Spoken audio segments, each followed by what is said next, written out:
Ora boas pessoal, sejam bem-vindos a mais um vídeo. Desta vez estamos aqui com o nosso amigo João, que veio de muito longe. De onde é que és? Conta-nos lá. Veio de Santarém. Pá, queria agradecer a primeira oportunidade que nos deste para gravar este BMW e por os quilómetros que fizeste para vir até aqui. Acordar cedo também custa, né? Exatamente, especialmente num dia tão lindo. Exatamente. Então, pessoal, antes de começarmos o vídeo eu queria que dessem aquele apoio, por isso deixem o like, partilhem com os vossos amigos e subscrevam o canal, se assim entenderem, se gostarem dos vídeos. Vamos dar início então aqui à conversa com o nosso amigo João sobre o seu BMW. Ok, então explica-nos lá que carro é este. Olá, este é um BMW 325, é o mítico modelo da BMW, que é o BMW E30. Neste caso o motor que aqui para o carro é o 325, mas neste caso é uma série especial que mais à frente eu poderei dar um pouco mais de detalhes. Neste caso a configuração da carroceria que aqui temos é um sedã, ou seja, uma carroceria de 4 portas.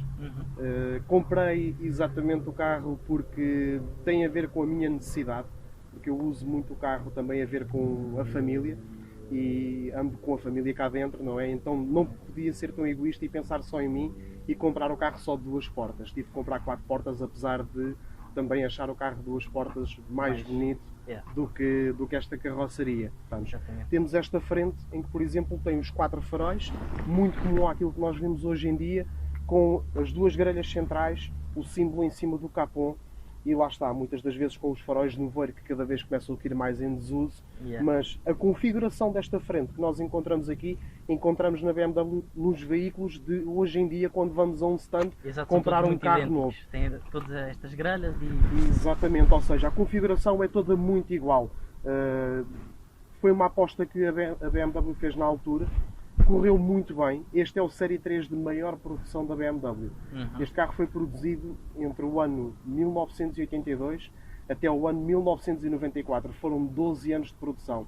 A BMW nunca antes teve num Série 3 uma produção tão prolongada como teve neste veículo. Por falar no ano dele, já agora diz lá qual é que é o ano do teu. Sim, o ano deste é o ano de 1985. Estamos a ver uma viatura que é a fase 1, ou seja, a primeira fase de produção deste carro, que tem, neste caso, os para-choques em ferro. Tem também este avental, que é um avental que digamos que é um aftermarket, ou seja, foi comprado posteriormente e já possui alguns equipamentos da época que eram considerados um carro já bastante esportivo, não é? Tendo em conta a carroceria que tem, que é uma carroceria considerada familiar. Exatamente. Já me contaste a tua história, mas eu queria partilhar com o pessoal do canal. Conta-nos lá um pouco a história que é engraçada. Da compra do compra do teu carro, exatamente. Ok. Então, a compra deste carro teve a ver com a venda de um Jeep que eu tinha. Eu tinha um Land Rover e na altura estava a anunciar o carro, porque eu já não usava muito o carro. Era um Land Rover de 1972. Tinha uns bancos e ele nem sequer tinha cintos de segurança. E então a minha filha tinha nascido há pouco tempo e eu comecei a fazer contas que só podia andar com a minha filha no carro a partir dos 12 anos. E eu não queria esperar tanto tempo para poder usar e desfrutar com a minha filha neste carro. Adorava o carro, era um carro que era bastante versátil, dava para colocar descapotável, fazer uns bons passeios de fim de semana, só que infelizmente eu não andava com o carro. Para eu andar com o carro eu não podia estar com a minha família. E assim as coisas não encaixavam. Então eu disse, vou vender o carro. Então o que acontece? Liga-me um senhor, que é o senhor José, que disse: eu gostava muito do seu Jeep e de comprar o seu Jeep, mas neste caso eu não queria comprar a dinheiro porque eu tenho algo para dar em troca.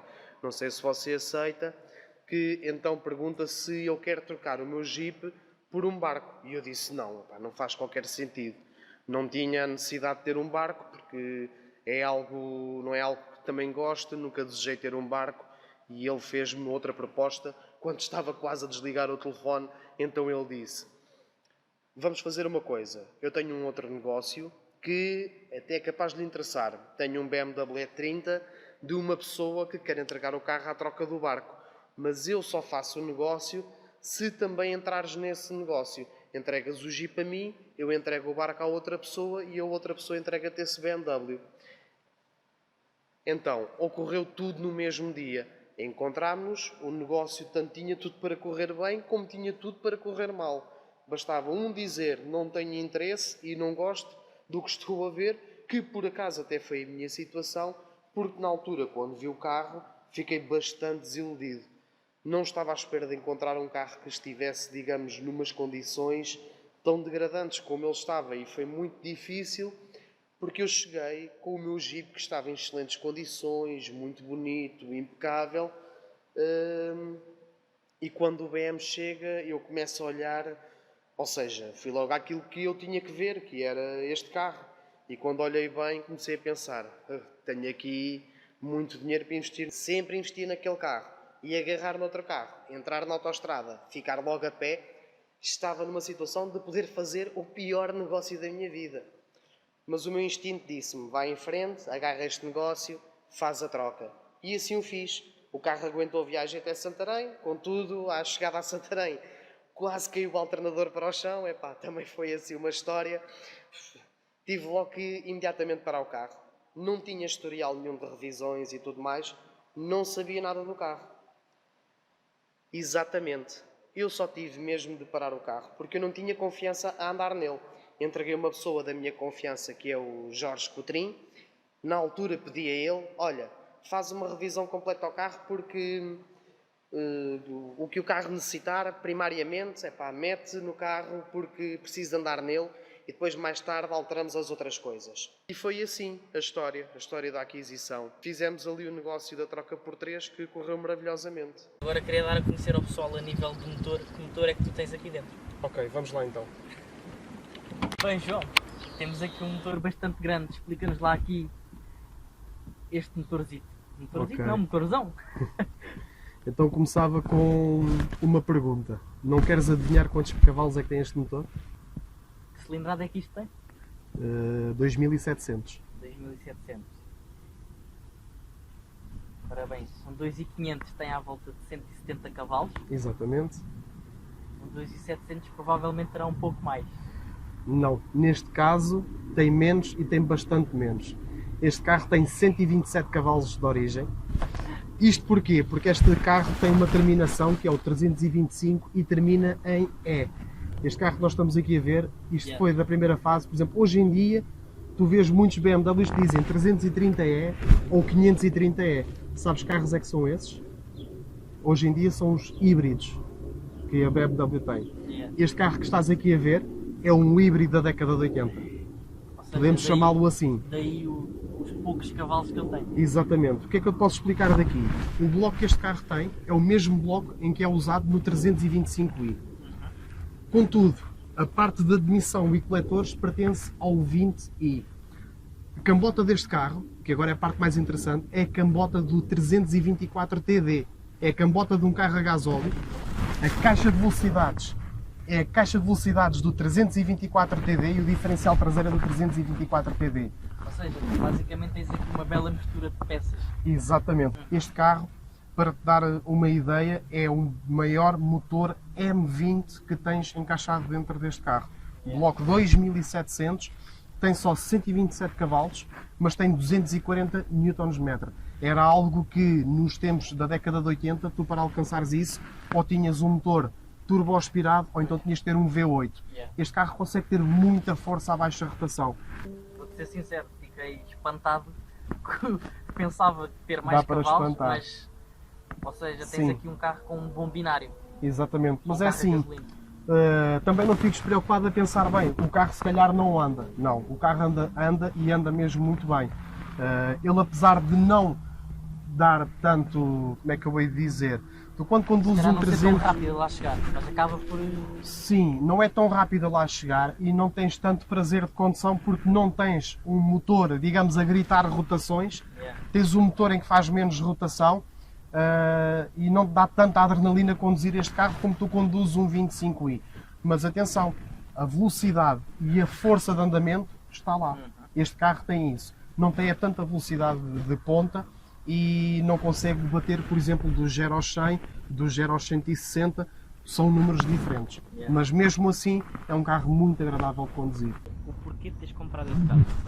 O porquê de eu ter comprado este carro? Primeiro porque eu precisava de um carro antigo que tivesse 5 lugares, porque o meu Jeep só tinha 3 lugares e eu precisava de alterar isso, e principalmente que tivesse cintos de segurança atrás, onde eu pudesse colocar as cadeirinhas de segurança das crianças ou dos bebés. Eu precisava mesmo disso.